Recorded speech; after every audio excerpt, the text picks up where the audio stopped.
কাক কাকের মাংস খায় না, এই মর্মে একটা চালু বাংলা প্রবাদ আছে। কিন্তু এর মানে হচ্ছে যে স্বজাতির ক্ষতি করা উচিত না।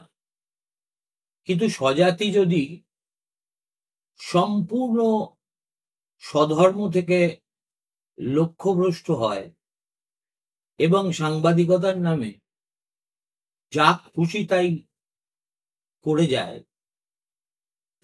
তাদের আমি কি বলবো?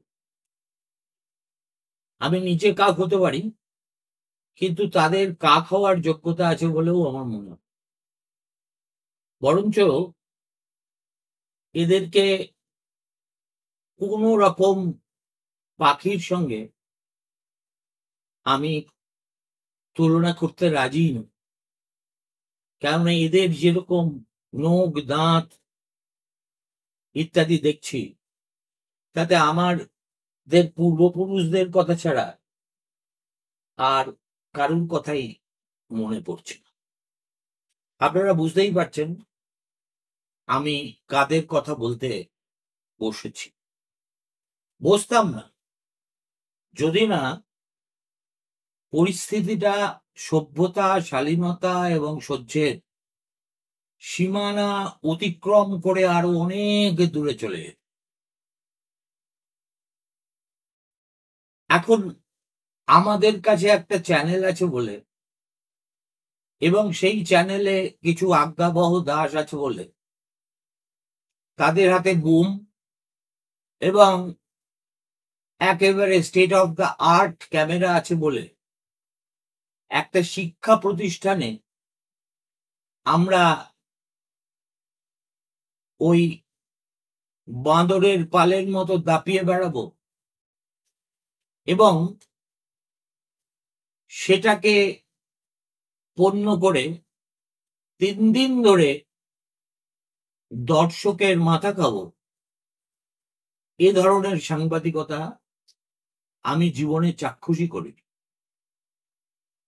এই সাংবাদিকতার অর্থ কি, এর দ্বারা কি সাধিত হয় আমি বলতে পারবো, কিন্তু যেটা একেবারে ক্লিয়ার, আমাদের সাংবাদিকতা করতে আসার সময় বলা হয়েছিল যে তোমার কাজ হলো খবর পড়া, নিজে খবর হওয়া না। তার ফলে, এবং আরো একটা কথা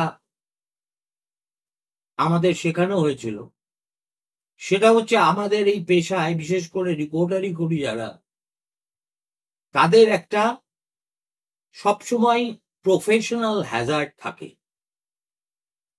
অর্থাৎ দু দলের মধ্যে মারপিট হচ্ছে, তার মধ্যে পড়ে গিয়ে আমার মাথায় একটা লাঠির আঘাত লাগলো, সেটা পুলিশের হতে পারে, বিক্ষোভকারীদের কারো হতে পারে, কিংবা ধরুন আমি যেমন একটা সময় গৃহযুদ্ধে আকীর্ণ জাফনা ঘুরেছি, কাবুল ঘুরেছি, মাজারি শরীফ ঘুরেছি, পাঞ্জাবে উন্মত্ত হিংসা দেখেছি, 6ই ডিসেম্বর বাবরি মসজিদ পতনের কে কেন্দ্র করে উন্মত্ততা দেখেছি। এই সবকিছুর মধ্যেই কিন্তু আমার বড় রকম শারীরিক ক্ষতি হতে পারত, এমনকি সোজা পটল তুলে আমি উপরেও চলে যেতে পারি। কিন্তু আমি যদি গিয়ে লিখতে শুরু করি যে আমি কত সাহসী, আমি এই দেখুন একজন বঙ্গ সন্তান কাবুলের রাস্তায় ঘুরে বেড়াচ্ছি, অহরহ মাথার চারপাশে মর্টার এসে পড়ছে, এমনকি যে হোটেলে আছি সেখানেও এসে পড়ছে, অতএব ভাবুন আমি কতটা সাহসী এবং কত বড় দেশপ্রেমিক। তাহলে লোকে বলবে এটা কি? প্যাঁক ছাড়া আর কিছু দেবে? অতএব প্রশ্নটা একটা জায়গায় এসে শুধু সংবাদপত্রের স্বাধীনতার প্রশ্নে সীমাবদ্ধ থাকে না। কোথাও একটা শিক্ষা, সংস্কৃতি, ভব্যতা, শালীনতা ইত্যাদির সঙ্গেও জড়িত হয়ে পড়ে এবং যা খুশি আমার কাছে সামনে বুম আছে আর ক্যামেরা আছে বলে আমি একটি শিক্ষা প্রতিষ্ঠানের নামে, সেই শিক্ষা প্রতিষ্ঠানের ছাত্রছাত্রীদের নামে, সেখানকার অধ্যাপকদের নামে, সেখানকার কর্তা ব্যক্তিদের নামে যা মুখে আসবে তাই বলবো এবং সেটাকেই আমাদের হজম করতে হবে, এমন কিন্তু বর্গীহানা বাংলা সাংবাদিকতা এর আগে কখনো আমরা প্রত্যক্ষ করিনি। বস্তুত সেই যবে সংবাদ প্রভাকরের দিন থেকে সাম্প্রতিক কাল পর্যন্ত 2015, 16, 18 পর্যন্ত এসব জিনিস আমরা দেখি তো নি, একদল ছেলেপিলে নিজেদের সাংবাদিক পরিচয় দিয়ে যে এই ধরনের অসভ্যতা করতে পারে এটাও আমাদের কল্পনার অতীত ছিল। দেখুন, কোনো কাগজ বা কোনো চ্যানেলের নিজস্ব রাজনৈতিক দৃষ্টিভঙ্গি এমনকি বায়াস নিয়ে আমি প্রশ্ন তুলি না, সেটা আমার কাজ নয়।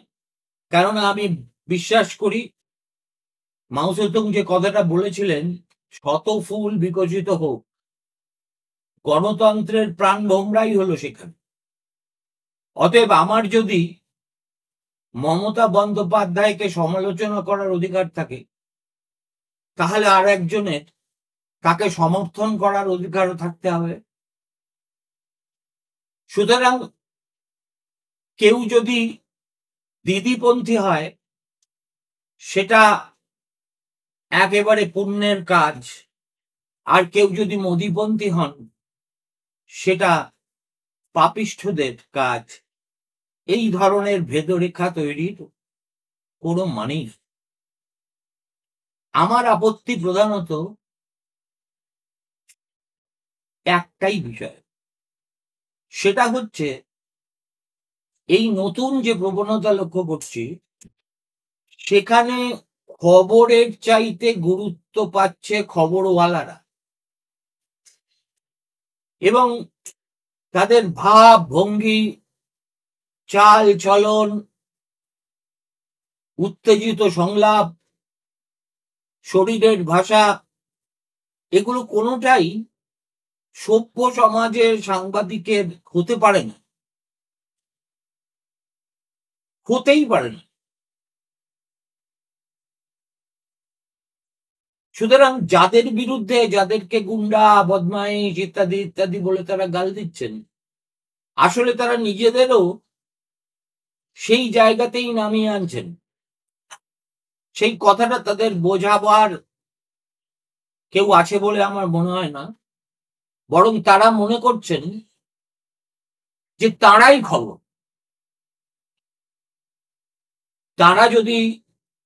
তারা যা করবেন সেটাই দেখাবেন এবং সমস্ত ক্যামেরা প্যান করবে রিপোর্টার আর অ্যাঙ্কারদের উপর। বাঙালির খেয়ে দেয়ে আর কোনো কাজ নেই, সেটাকেই হজম করে যেতে হবে। নইলে একটা শিক্ষা প্রতিষ্ঠানে অনর্থক, সেই শিক্ষা প্রতিষ্ঠানটা কার্গিলের যুদ্ধক্ষেত্র না, সেখানে এমন কিছু ঘটেনি যার জন্যে কোনো চ্যানেলের এমনকি 2জন সাংবাদিক পাঠানোরও কোনো প্রয়োজন আছে। সেখানে আমরা কি দেখলাম, যে হল্লা চলেছে যুদ্ধের স্টাইলে, 1 ডজনেরও বেশি বোধহয় রিপোর্টার ফটোগ্রাফার মিলে তারা হাতে হাত দিয়ে ওই আর যাকে বলে না কি জানো শেকল নাকি, শেকল গড়ে নিজেদের তারা কত বড় বীরপুঙ্গব সেটা প্রমাণ করার চেষ্টা করছে। তারপর যখন অর্ধচন্দ্র খেয়ে সেই প্রতিষ্ঠান থেকে তারা বেরোতে বাধ্য হলো, তখন নাটকের মঞ্চটা সরে গেল যাদবপুর থানার সামনে। সেই সময় পথ চলা পথচারীরা এদের দেখে কি ভেবেছেন? বাঁদরের নাচ দেখছেন, না রিপোর্টারদের দেখছেন? আমি ধরেই নিতে পারি সেটা নিয়ে তাদের মধ্যে যথেষ্ট বিভ্রান্তি ছড়িয়েছে। কেননা এমন দৃশ্য কলকাতা কেন, ভারতবর্ষে কখনো কেউ কোনো সংবাদের সঙ্গে জড়িত ঘটনায় দেখতেই পায়নি। আমি কে দায়ী কে নয় সেই হিসাবের মধ্যেও যাচ্ছি। চ্যানেলের পক্ষ থেকে যেটা দাবি করা হচ্ছে সেটা হলো তাদের একটি বাচ্চা মেয়ে রিপোর্টার, সে বোধহয় ঠেলাঠেলি করে কোথাও একটা ঢুকতে গিয়ে ধাক্কা খেয়েছে, কেউ হয়তো তাকে এমন কিছু করেছে যেটা তার করা উচিত হয়নি, মেনে নিলাম। আমরা যে সাংবাদিকতার এই পাঠশালায় পড়েছি সেখানে এটাকে বলে প্রফেশনাল হ্যাজার্ড। আমি গোয়ার তুমি করে স্প্যানিশ ষাঁড়ের মতো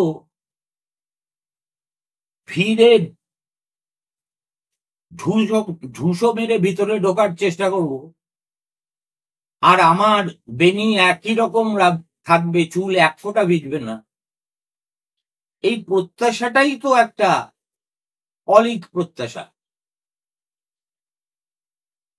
সুতরাং সেই মেয়েটির কোট আনকোট তথাকথিত হেনস্থা হওয়ার ইস্যুটাই হয়ে দাঁড়ালো খবর। তারপর আর যা যা হলো এবং হয়ে চলেছে সেটা কি বলবো, সুরিয়াল বললেও ঠিক বোধহয় বোঝাতে পারবো না, অ্যাবসার্ড ড্রামা বললেও বোঝাতে পারবো না। কেননা এটা যে কি বস্তু সেটা আমরা কখনো পশ্চিমবঙ্গে প্রত্যক্ষই করব।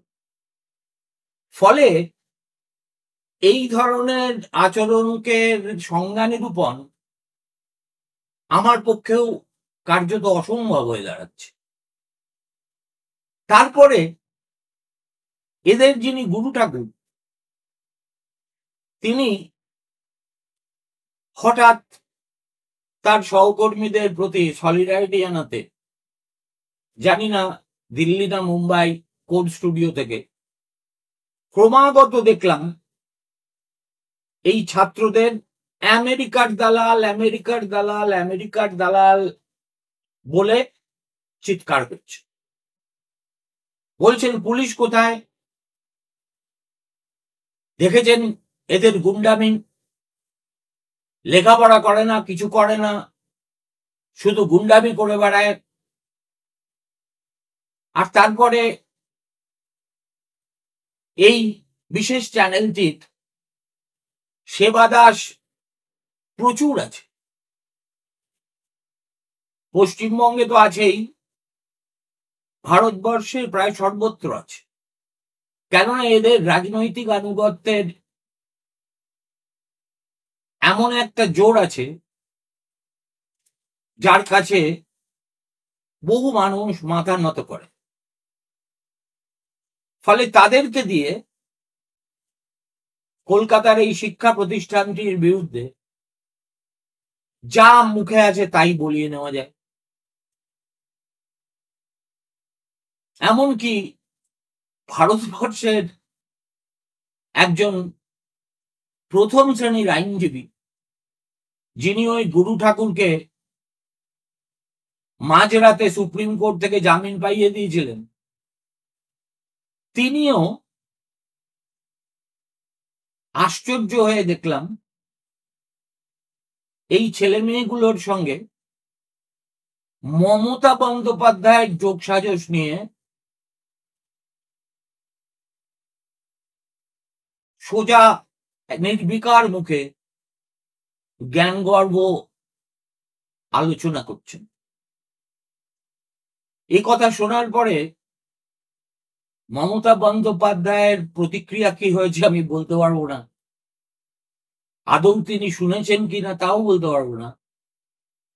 কিন্তু যাদবপুরের ছাত্রছাত্রীরা, বিক্ষুব্ধ ছাত্রছাত্রীরা আসলে মমতারই মাউইস্ট ব্রিগেড এমন একটা কষ্ট কল্পনা করাটাও কিন্তু চারটিখানি ব্যাপার না। আইনজীবীরা যে যত দুধে হন, তিনি তত কথার প্যাঁচে বিচারকদের ভোলানোর চেষ্টা করে, কিন্তু সবসময় কি সেটা পারা যায়? তারপরে দেখুন, গুরু ঠাকুর বলছেন আমেরিকার দালাল, আর তার চেলা চামুন্ডারা বলছে আরবান নকশাল, কিংবা বলছে মাওয়িস্ট, কিংবা বলছে দেশ বিরোধী, কাউকে বলছে পাকিস্তানের এজেন্ট, আইএসআই এর চর। আমি দেখলাম যাদবপুর বিশ্ববিদ্যালয়ের একজন বয়স্ক সিকিউরিটি স্টাফ, তার পরিচয় দেওয়া হচ্ছে পাকিস্তানের চর হিসেবে। আরে আগে আপনারা ঠিক করুন, একই সঙ্গে একটা ছেলে বা মেয়ে সিআইএর দালাল এবং মাওয়িস্ট দুটো হতে পারে কি? মেলাবেন তিনি মেলাবেন বলে অচিন্ত সেনগুপ্ত একদা একটা কবিতার লাইন লিখেছিল।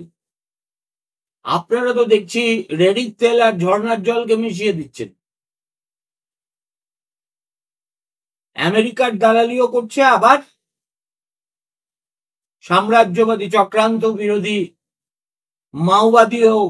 মাওবাদীদেরও সমর্থন করছে। এই যে শব্দগুলো, আরবান নকশাল, টুকরে টুকরে গ্যাং, অ্যান্টি ন্যাশনাল, এইরকম শব্দগুলো হালফিলে খুব জনপ্রিয় হয়েছে এই ধরনের চ্যানেলের সুবাদে। আমার বক্তব্য, Naxal is a Naxal is a Naxal. সে গ্রামে থাকলেও নকশাল, শহরে থাকলেও নকশাল। আরবান নকশাল আবার কথাটা কি? আর এইসব শব্দবন্ধ যারা বার করেছেন, তারা হয়তো নিজেদের পিঠ চাপড়াতে পারে, আর চামচাদের দিয়ে বারবার এইসব শব্দবন্ধ উচ্চারণ করতে পারে। কিন্তু আরবান নকশাল ছোটার পাথর বাটি ছাড়া আর কিছু হয় না। আর দেশ বিরোধী, ও আমার দেশের মাটি তোমার পরে থাকাই মাথা। দেশপ্রেমিক, এদের দেখে প্রেসিডেন্সি কলেজের ক্যান্টিনে আমরা একটা গান গাইতাম, সেই গানের কয়েকটা কলি মনে পড়ে গেল। ভাই রে ভাই, মোর মতো আর দেশপ্রেমিক নাই। বিশুদ্ধ বারের বারবেলাতে জন্মেছিলাম আমি, তাই না দেখে সূর্যি মামা হঠাৎ গেলেন থামিয়ে আকাশে। আর ডজন খানেক ব্যাং, ও ভাই করলে গ্যাংর গ্যাং। বললে সবাই স্বর্গ থেকে এসেছে নিমাই, মোর মতো নার দেশপ্রেমিক নাই। এই যে গ্যাংর গ্যাং গ্যাংর গ্যাং গ্যাংর গ্যাং করলেই যদি দেশপ্রেমিক হওয়া যেত, তাহলে তো খুব যে কোনো লোক দেশপ্রেমিক বলে দাবি করতে পারে। তার চেয়েও বড় কথা এবং লজ্জার কথা, দেশপ্রেমের ঠিকই এদের হাতে কে দিল? কে এদেরকে অধিকার দিল যাদবপুর বিশ্ববিদ্যালয়ের অধ্যাপক সমাজকে এইভাবে গালমন্দ করা?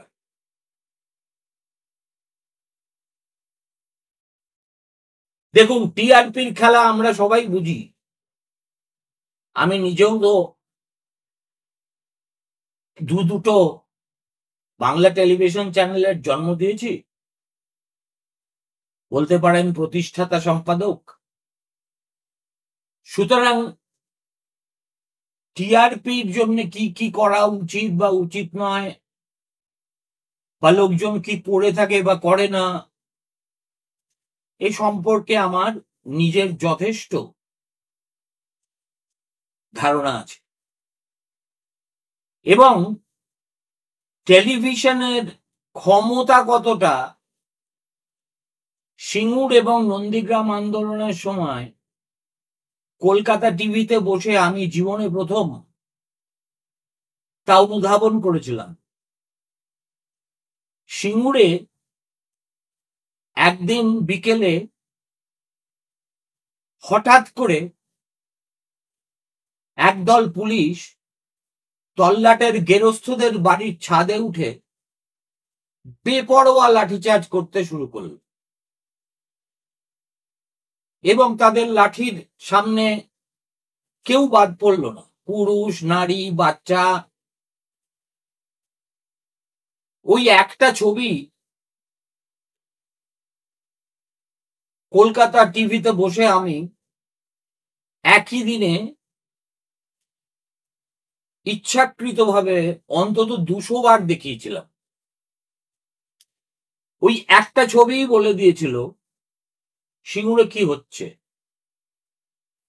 একইভাবে নন্দীগ্রামেও ওই সূর্যোদয়ের দিন, তখন আমাদের সহকর্মী মহুয়া সাঁতরা সেখানে ছিলেন। মহুয়া এবং তার সঙ্গে যারা ফটোগ্রাফার ছিলেন তাদের পাঠানো ছবি এবং ভাষ্য আমি ওই একইভাবে দেখিয়েছি,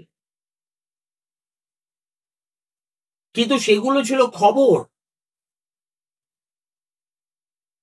সিঙ্গুরের প্রতিনিধিকে ছাদে ওঠা অবস্থায় তার ছবি কেউ তোলেও নি, দেখায়ও নি। নন্দীগ্রাম কভার করতে যাওয়া আমার সহকর্মীদের ছবি একবারের জন্য টেলিভিশনে দেখানো হয়নি। আর এখন এদের সৌজন্যে খবর চলে গেছে পিছনে, আর খবরের ডঙ্কা বাজানো লোকগুলো নিজেদেরকে খবর মনে করে বাজারে একটা আইকনিক স্ট্যাটাস পাওয়ার চেষ্টা করছে।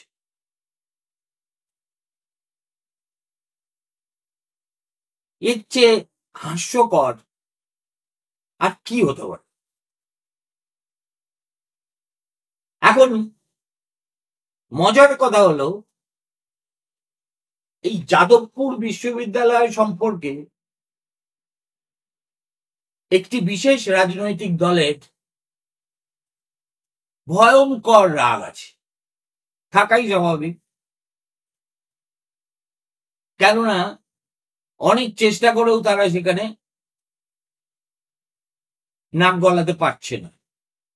একইভাবে শাসক দলেরও প্রচন্ড ক্রোধ আছে এই বিশ্ববিদ্যালয়টির,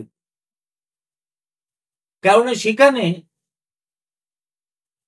ছুটকো ছাটকা 2-4 পিস তৃণমূলী থাকলেও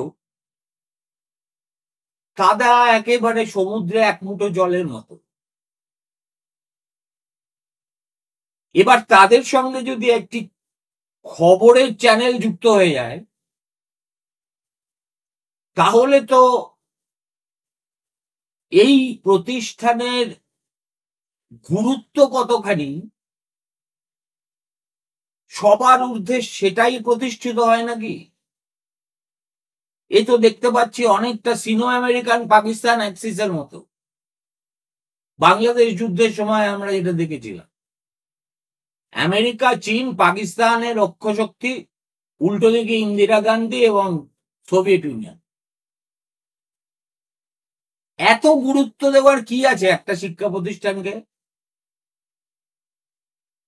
আর সেদিন এমন কি ঘটনা ঘটেছিল যাদবপুর বিশ্ববিদ্যালয়ে যে সাঁজোয়া বাহিনীর মতো পল্টন নিয়ে একটি বিশেষ চ্যানেলকে সেখানে পৌঁছতে হলো? আমি যতদূর খবর নিয়েছি সেখানে একটা জিবি মিটিং হওয়ার কথা ছিল অরবিন্দ ভবনে। জিবি মিটিং তো এরা রোজ করে, 3 বার করেও করে। সেখানে ফিল্ম স্টাডিজের যে বিভাগ যাদবপুরে, তার ছেলে মেয়েরা প্র্যাকটিস করার জন্য না কি জন্য জানি না, তারা সেই জিবি মিটিং গুলো কভার করছিলেন এবং সেখানে উপস্থিত লোকজনের বাইট নিচ্ছিলেন। তারপরে একটা ডকুমেন্টারি ফর্মে করে সেটা কোথায় দেখানো হয়েছে না দেখানো হয়েছে আমি বলতে পারবো, but that is their birth right. কেননা তারা সেই বিশ্ববিদ্যালয়ের ছাত্রছাত্রী, তারা নিজেদের সভায় নিজেরা গিয়ে যদি ছবি তোলে তাহলে সেই অধিকার আমাকেও দিতে হবে। এটা কি মামা বাড়ির আবদার নাকি? আর না দিলেই আমি পাকিস্তানের এজেন্ট, আইএসআই এর এজেন্ট, দেশদ্রোহী, আমেরিকার দালাল, আরো কত কিছু। আমি জানি আপনাদের অনেকের হয়তো আমার বক্তব্য পছন্দ হবে না,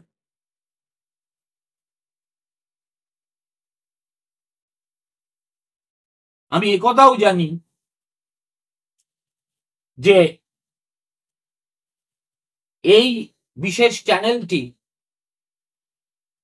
তার রাজনৈতিক আনুগত্যের কারণে সম মনোভাবাপন্ন নাগরিক সমাজেও খুব জনপ্রিয়, কিন্তু তাতে আমার কিচ্ছু যায় আসে না। আমি স্বজাতিকে ততদিন আঘাত করব না যতদিন তারা এমন নক্কারজনকভাবে স্বধর্মচ্যুত না হবে। চামচাগিরি সবাই করছে কারুর না কারুর, এখন সেটাই হয়ে দাঁড়িয়েছে হালফিলের সাংবাদিকতার ট্র্যাডিশন। সেটা করুন না, মন দিয়ে করুন, কিন্তু তাই বলে যাদবপুর বিশ্ববিদ্যালয়ের মতো একটা শিক্ষা প্রতিষ্ঠানকে কলুষিত করার জন্য যা খুশি তাই বলে পার পেয়ে যাবেন, এটা তো হতে পারে না। আপনার যেমন অন্যের বিরুদ্ধে মানহানির মামলা করার অধিকার আছে, জেনে রাখবেন আমাদের দেশের আইন কিন্তু তাদেরও একই অধিকার দিয়েছে। আপনার যদি পুলিশের কাছে গিয়ে কমপ্লেন করার অধিকার থাকে তাহলে তাদেরও আছে। সুতরাং অযথা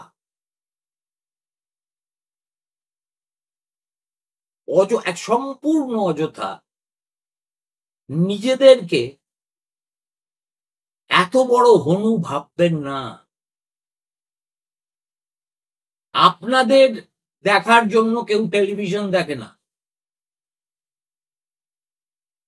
দেখে আপনারা যে খবরটা কভার করেন তার জন্য। হয় সেটা করুন, নয় এই পেশা আপনাদের জন্য নয়।